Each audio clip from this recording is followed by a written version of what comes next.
Mohan cabinet ने electronic manufacturing cluster 2.0 को मंजूरी दे दी है। इसके साथ ही प्रदेश के नगरीय निकायों में गीता भवन बनाने को भी स्वीकृति दी गई है। कैबिनेट के फैसलों की जानकारी देते हुए नगरीय विकास मंत्री कैलाश विजयवर्गीय ने कहा कि कैबिनेट ने भोपाल जिले के बैरसिया तहसील में इलेक्ट्रॉनिक मैन्युफैक्चरिंग क्लस्टर 2.0 को मंजूरी दे दी है। बांदीखेड़ी में बनाए जाने वाले इस क्लस्टर के जरिए प्रदेश के इंजीनियरिंग करने वाले युवाओं को गाइडेंस भी देगी। विज्ञान और टेक्नोलॉजी विभाग इसका नोडल विभाग है।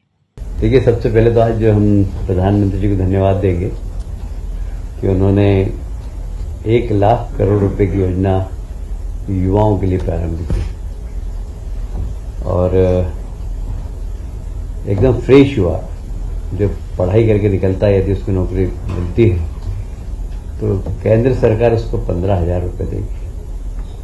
मैं समझता हूँ ये एक युवाओं को एक बहुत बड़ा तोहफा है कि कहीं पर भी उसको नौकरी करना हो तो एक तो इंडस्ट्रीज को भी लाभ है, वो आराम से रखेंगे उसको, और 15,000 रुपये उसको केंद्र सरकार से मिलेंगे और फैक्ट्री वाले जो देंगे वो अलग है। इसमें लगभग 3.50 करोड़ युवाओं को रोजगार मिलेगा। मुझे लगता है कि प्रोत्साहन राशि से युवाओं में रोजगार का अवसर मिलेगा। उसके साथ ही दूसरी और उन्होंने घोषणा की थी कि हम नई जनरेशन जीएसटी पॉलिसी ला रहे हैं और न्यू जनरेशन जीएसटी रिफॉर्म के अंतर्गत निश्चित रूप से जो प्रधानमंत्री ने कहा कि रोजमर्रा की जितनी भी चीजें वो सस्ती होगी, टैक्स कम होगा, और उन्होंने ये भी कहा कि समय की मांग है कि एक बार जीएसटी की समीक्षा हो। तो इससे मुझे लगता है कि सामान्य लोगों को टैक्स में राहत मिलेगी और थोड़ी सी इसका लाभ मिडिल क्लास, लोअर क्लास, इस सबको मिलेगा। तो मैं माननीय प्रधानमंत्री जी को इस अच्छी घोषणा के लिए, जन कल्याणकारी घोषणा के लिए बधाई देता हूँ। इस बार आपको मालूम होगा स्वतंत्रता दिवस में हमने एक नवाचार किया है। हमेशा स्वतंत्रता दिवस पर प्रधानमंत्री जी का एक भाषण आता था, मुख्यमंत्री जी का, और उस मुख्यमंत्री जी का भाषण को लगभग 45 मिनट 50 मिनट तक हम पढ़ते थे और लोग उसको कोई गंभीरता से सुनता भी था। इस बार माननीय मुख्यमंत्री जी ने स्वतंत्रता दिवस के पहले हम 4-5 लोगों की बैठक रखी थी। माननीय राजेंद्र शुक्ला जी, जगदीश जी, प्रहलाद भाई, मैं, राकेश सिंह जी, हम सब लोग बैठे थे। इस बार नवाचार क्या किया जाए, तो ये तय हुआ कि प्रत्येक जिले के अंदर एक LED स्क्रीन लगाई जाए और उसमें माननीय प्रधानमंत्री जी का भाषण हो, और एक समय सीमा भी हमने कहा कि 30 मिनट से ज्यादा नहीं होना चाहिए, तो प्रदेश की सारी बात आ जाए। उसके बाद फिर जिले के अंदर कौन कौन से डेवलपमेंट के काम हुए वो प्रभारी मंत्री स्वयं बोले।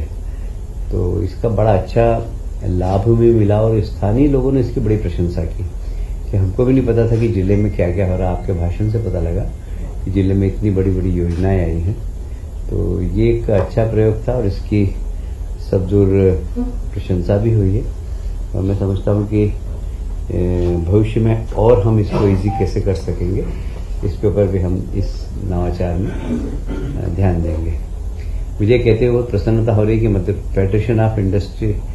Federation of Indian export organisation की ताजा रिपोर्ट के अनुसार मध्य प्रदेश में निर्यात में 6% की वृद्धि हुई है। मध्य प्रदेश वित्तीय वर्ष 24-25 में अपनी रैंकिंग में सुधार करते हुए अब तक का सबसे ज्यादा 66.218 करोड़ रुपए का निर्यात किया है। ये लगभग 6% पिछले वर्ष की तुलना में ज्यादा है और इसमें सोयाबीन, फार्मेसी और इंजीनियरिंग गुड्स, इन सब में काफी प्रगति हुई है और मार्केटाइज एक्सपोर्ट में लगभग, जैसे मैंने बताया आपको, कि 66,218 करोड़ का योगदान है, जबकि स्पेशल इकोनॉमिक जोन में और सूचना प्रौद्योगिकी में 4,038 करोड़ का योगदान है। इस क्षेत्र में हम पिछले वर्ष तक राष्ट्रीय स्तर पर 15वें स्थान पर थे, अब हम 11वें स्थान पर पहुंच गए और हम अगली बार और कोशिश करेंगे कि मध्य प्रदेश का निर्यात और बढ़े।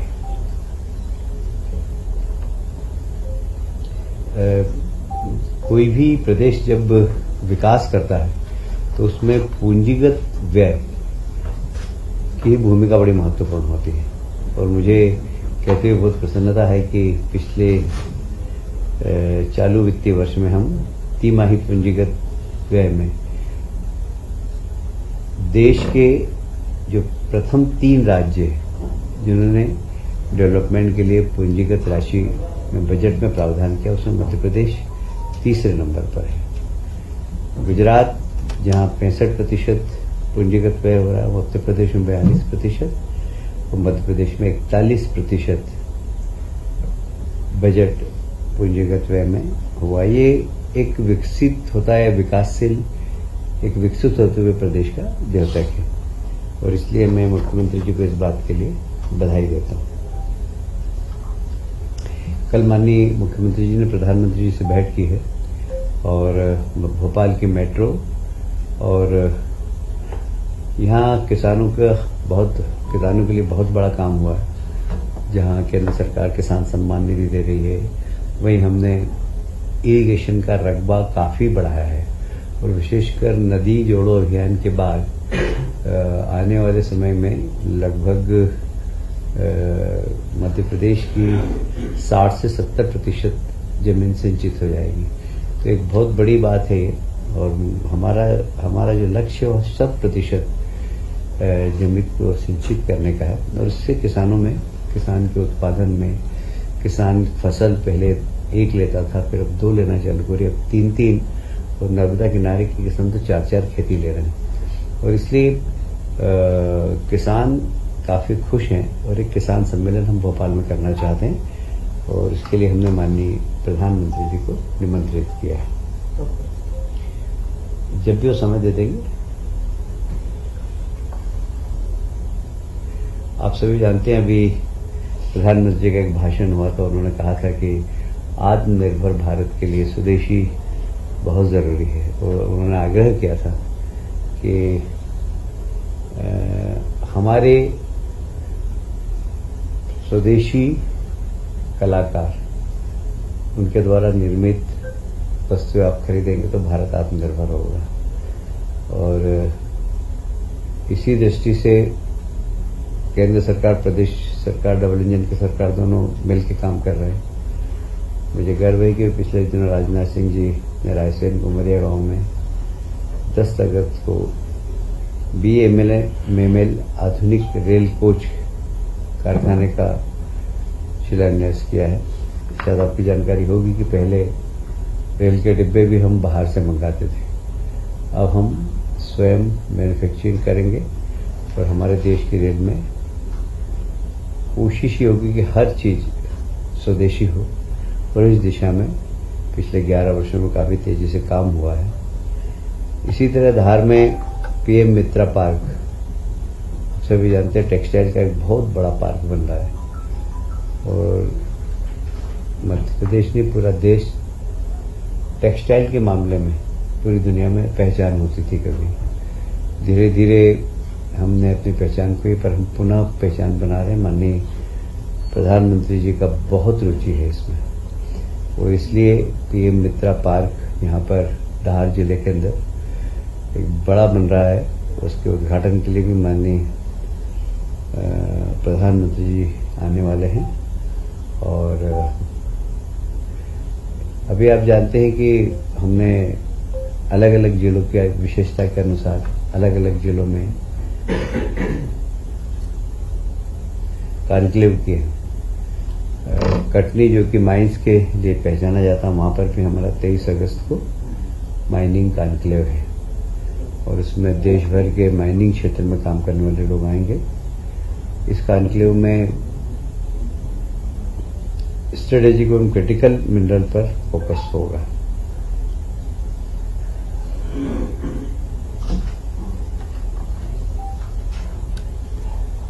कल महाकाल की आखिरी सवारी निकली थी। इस बार हमने महाकाल की सवारी में अलग अलग प्रकार के प्रयोग किए। पहली सवारी जो निकली थी वो शंखनाद वैदिक मंत्रों के साथ ब्राह्मणों के नेतृत्व में निकली थी और दूसरी, तीसरी, चौथी, पांचवी, छठी में अलग अलग प्रकार के प्रयोग किए हमने, जिससे हमारे यहाँ की सांस्कृतिक परंपराएं क्या क्या है, तो भारतीय लोक नृत्य जितने हैं अलग अलग देशों के, उन सब का प्रदर्शन वहाँ पर किया गया था। यह एक धार्मिक पर्यटन भी बने, ये हमारी कोशिश है। और कल की अंतिम सवारी में सब वर्ग के लोग थे, विशेषकर जनजाति वर्ग के लोग बहुत बड़ी संख्या में थे, जो जनजाति नृत्य करते हुए चल रहे थे, और वो सबसे बड़ा आकर्षण का केंद्र था। और मुझे लगता है कि उज्जैन में जो कल की महाकाल बाबा की सवारी निकली थी वो बड़ी ऐतिहासिक थी। मतलब मैं तो हमेशा ही जाता रहता हूँ, पर कल जैसे सिंहस्थ में भीड़ होती है ऐसी भीड़ थी। वो बड़े जबरदस्त लोग आए थे और बहुत श्रद्धा के साथ आए थे। प्रशासन की व्यवस्था भी बहुत अच्छी थी। और उस यात्रा के ऊपर हेलीकॉप्टर से पुष्प वर्षा की गई। अब इसमें पुष्प वर्षा में भी हमारी जनभागीदारी थी। हमने बोला जो महाकाल बाबा के ऊपर पुष्प अपना अर्पित करना चाहे वो यहाँ रख दे, पुष्प डाल जाए। हम हेलीकॉप्टर से महाकाल बाबा के ऊपर पुष्प बरसाएंगे।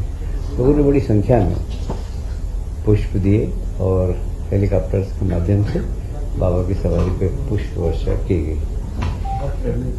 एक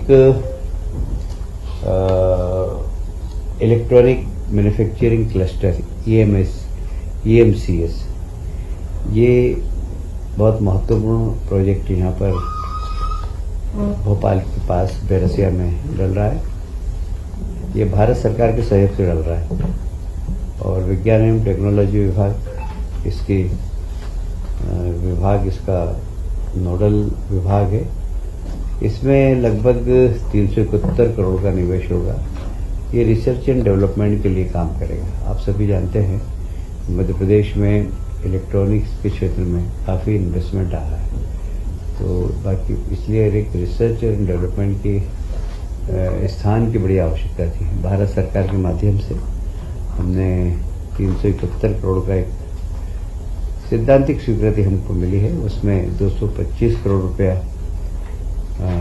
राज्यांश होगा और 146 करोड़ भारत शासन देगा। ये योजना जितने भी हमारे वर्तमान में है R&D सबके पास छोटे छोटे हैं, उन सब से कनेक्टेड होगा, उनको सहयोग भी प्रदान करेगा, उनसे अपडेट भी लेगा और उनकी आवश्यकता जो होगी उसकी पूर्ति करने का प्रयास करेगा। यह साइंस और टेक्नोलॉजी के क्षेत्र में मध्य प्रदेश की बहुत बड़ी उपलब्धि है, क्योंकि इससे हमारे छोटे छोटे वैज्ञानिक भी तैयार होंगे। आप सभी जानते हैं कि मध्य प्रदेश में काफ़ी इंजीनियरिंग कॉलेज है और काफ़ी इंटेलिजेंट बच्चे हैं और वर्ष भर स्पर्धाएं होती रहती है बच्चों की, पर उन्हें उचित प्लेटफॉर्म नहीं मिलता, उचित गाइडेंस भी नहीं मिलता। तो यह जो परियोजना है यह गाइडेंस भी प्रदान करेगी और एक प्लेटफॉर्म भी देगी, जिससे कि हमारे नए वैज्ञानिक को अवसर मिल सके अपनी क्षमता दिखाने का। मुझे लगता है कि इसके अलावा है कुछ बहुत ये तो बहुत महत्वपूर्ण है। हमने अपने घोषणा पत्र हम नहीं कहते हैं उसको, संकल्प पत्र कहते हैं। संकल्प पत्र में कहा था कि हर संभाग के अंदर एक आयुष चिकित्सालय और वेलनेस सेंटर हम बनाएंगे।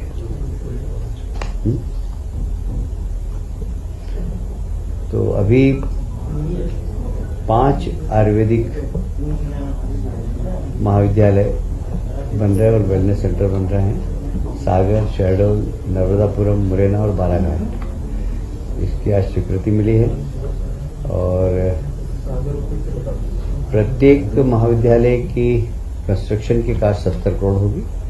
इस प्रकार ये 5 के लिए लगभग 350 करोड़ रुपए एक अनुमानित लागत है।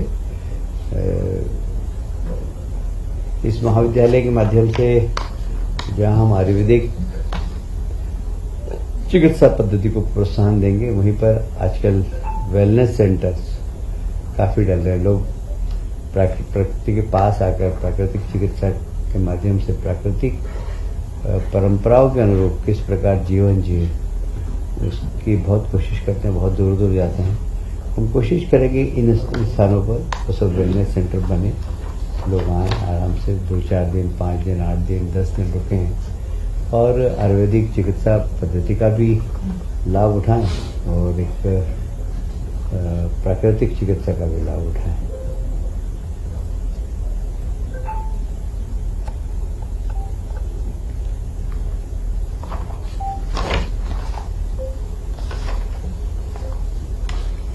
भोपाल के गांधी चिकित्सा महाविद्यालय में इंडोक्राइनोलॉजी, आप सभी जानते हैं कि इंडोक्राइनोलॉजी के माध्यम से साधारणतः जो बीमारियां होती है उसके लिए हमारे यहाँ कोई स्पेशलिस्ट मध्य प्रदेश में नहीं है। तो एक रिसर्च सेंटर पे बने, वहाँ पर R&D हो और विशेषज्ञ आए, इसके लिए इस विभाग की बहुत जरूरत थी। आज कैबिनेट ने इस एंडोक्राइनोलॉजी विभाग की स्थापना की स्वीकृति प्रदान की है। इसमें वर्तमान में MBBS पाठ्यक्रम की 250 सीट उपलब्ध है। भारत सरकार की केंद्र प्रवर्तित योजना के अंतर्गत इसमें 134 सीटें स्वीकृति की गई है। इसमें बहुत सारे पदों की आवश्यकता होगी। कुल 20 पद स्वीकृत किए हैं, जिसमें सहायक प्राध्यापक, senior president, junior resident, senior nursing officer, junior nursing officers और प्राध्यापक। इसमें वार्षिक की जो पदों की उन्नति, पद के सृजन में 1 करोड़ की लागत आएगी। जैसा मैंने पहले बता ही दिया आपको कि यह विभाग की मध्य प्रदेश में बहुत जरूरत थी। इससे उपजने वाली बीमारी जैसे थायराइड, शुगर, ये सब अभी WHO की हमने रिपोर्ट पढ़ी थी, एशिया के अंदर हर 6ठा व्यक्ति शुगर का मरीज होगा। तो ये सब हमारी लाइफ स्टाइल, हमारी उसका परिणाम है। तो इसके ऊपर रिसर्च और सही इलाज मिले लोगों को बहुत ज़्यादा ज़रूरी है।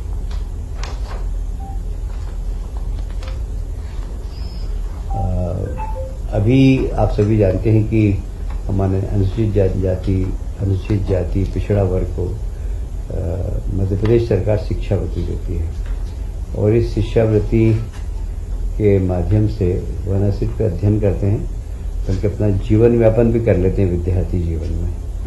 तो साधारणतः ये 2 महीने छुट्टी के काट ली जाते थे और 10 महीने की ही दी जाती थी। पर फिर हमारे आदिवासी भाइयों ने निवेदन किया माननीय मुख्यमंत्री जी से, जब आदिवासी क्षेत्र में गए कि हमें 10 महीने की दी जाती है, 12 महीने की दीजिए। तो आज स्वीकृति दे दी कैबिनेट ने। अब जितने भी आदिवासी भाई हमारे पढ़ रहे हैं, हॉस्टल में रह रहे हैं, अब उनको 12 महीने की शिष्यवृत्ति मिलेगी, क्योंकि बीच बीच में कई कंपटीशन एग्जाम होते हैं, उनको हॉस्टल में रहना होता है। और कोई लोग तो इतने गरीब होते हैं कि घर में पढ़ने की जगह नहीं देती, तो हॉस्टल में रह के पढ़ाई करना चाहते हैं। तो आखिर हॉस्टल में रहते हैं तो खर्चा तो लगता ही है। तो यह हमारे जो जितने भी आदिवासी भाई हैं इनके लिए बहुत बड़ा तोहफा है। और इसमें विद्यार्थियों को, बच्चों को बता दीजिए ना, इसमें बच्चों को 1650 रुपये और बेटियों को लगभग 1750 रुपये स्कॉलरशिप दी जाती है। ये जितने भी सिविल सेवा के हमारे कर्मचारी अधिकारी हैं, उनकी जितने भी अवकाश के नियम हैं वो भारत सरकार के अनुरूप अब कर दिए गए हैं, जिसमें विशेषकर जितनी महिला शासकीय सेवक है उनको कमीशनिंग माँ की प्रसूति का अवकाश की पात्रता है। ये नवीन प्रावधान है। कमीशनिंग से मतलब है कि खुद की गोद का उपयोग नहीं करते हुए किसी दूसरे की गोद का उपयोग करें, तो उस बच्चे के लालन पालन के लिए। और पहले हमारे यहाँ प्रावधान नहीं था।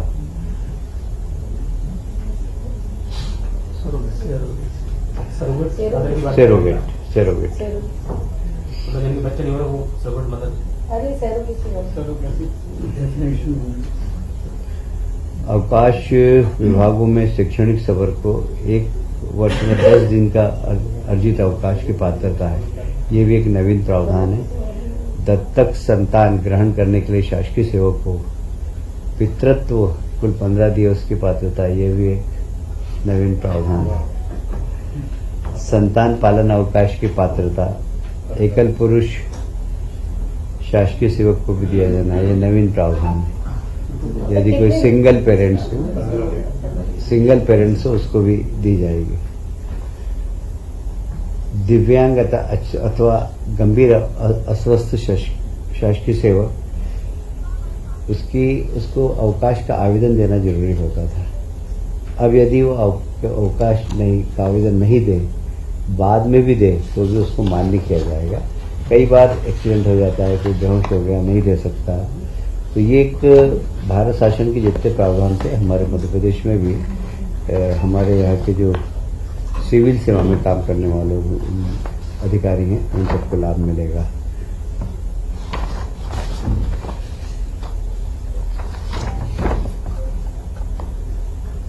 आप सभी जानते हैं कि हमारे माननीय मुख्यमंत्री जी ने सभी जिलों में गीता भवन बनाने की घोषणा की थी। आज कैबिनेट ने उसको स्वीकृति प्रदान की है और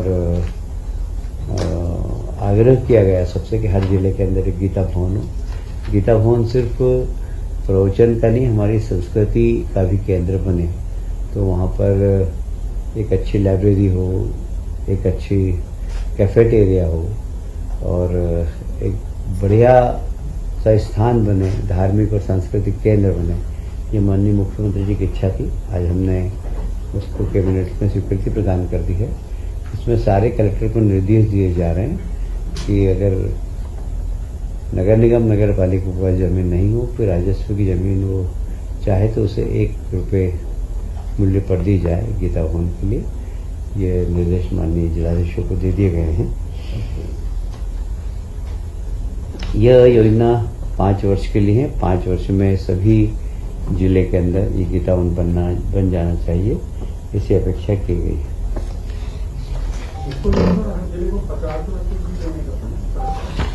नहीं, अभी पैसे की बात नहीं की गई। हो सकता है कि कुछ लोग सक्षम हैं जो खुद ही बना लें, कुछ लोग उसको पीपीपी मॉडल पे बना सकते हैं, क्योंकि वहाँ हमने बताया आपको कि एक अच्छा केंद्र बने जहाँ कैफेटेरिया हो, जहाँ पर लोग बैठ सकें, लाइब्रेरी हो, लाइब्रेरी में सिर्फ पढ़ना नहीं और अच्छी पुस्तक की लाइब्रेरी। कोई खरीदना चाहे तो किताब भी खरीद सकेगा। एक मुरैना जिले के केलारस में बहुत पुरानी शुगर फैक्ट्री है जो काफी वर्षों से बंद थी। हमारे विधानसभा के अध्यक्ष महोदय, वहाँ के जनप्रतिनिधि अदल सिंह कंसाना जी, उन सबका इच्छा थी कि मिल बंद है, बाकी वहाँ पर मजदूरों का पैसा नहीं मिला। तो हमने, आप जानते हैं कि जैसे माननीय मोहन जी ने शपथ ली और उसके बाद सबसे पहला काम किया था कि हुकमचंद मिल के मजदूरों को, जो कम से कम 25-30 साल से उनका बकाया राशि के लिए आंदोलन कर रहे थे, हमने वो काम देने, उनको राशि देने का काम किया था, मिल की जमीन बेचकर और उसका व्यवसाय को खोल करके। उसी प्रकार इस मुरैना के शक्कर कारखाने का भी हम, वहाँ पर ये था कि पहले तो प्रस्ताव ये आया था कि इसको बेच दिया जाए, वहाँ पर एक एमएसएमई के बड़ा सेंटर बना दिया जाए, और वहाँ किसानों की वैसी इच्छा है कि शक्कर कारखाना ही डले। तो यदि किसान, जनप्रतिनिधि सब लोग मिलकर आग्रह करेंगे तो वहाँ पर फिर से आधुनिक शक्कर कारखाना डालेंगे, क्योंकि लोगों ने अपनी क्राफ्ट चेंज कर ली। पहले वहाँ गन्ना काफी होता था, अब गन्ना कम होता है। यदि किसान चाहेंगे कि हम गन्ना बोना चाहते हैं तो इसको चालू करेंगे, और नहीं तो वहाँ पर छोटे छोटे उद्योग एमएसएमई के लिए जगह मिल जाए, इसके लिए हम लोग प्रयास करेंगे। इसकी सैद्धांतिक स्वीकृति कैबिनेट ने प्रदान कर दी है।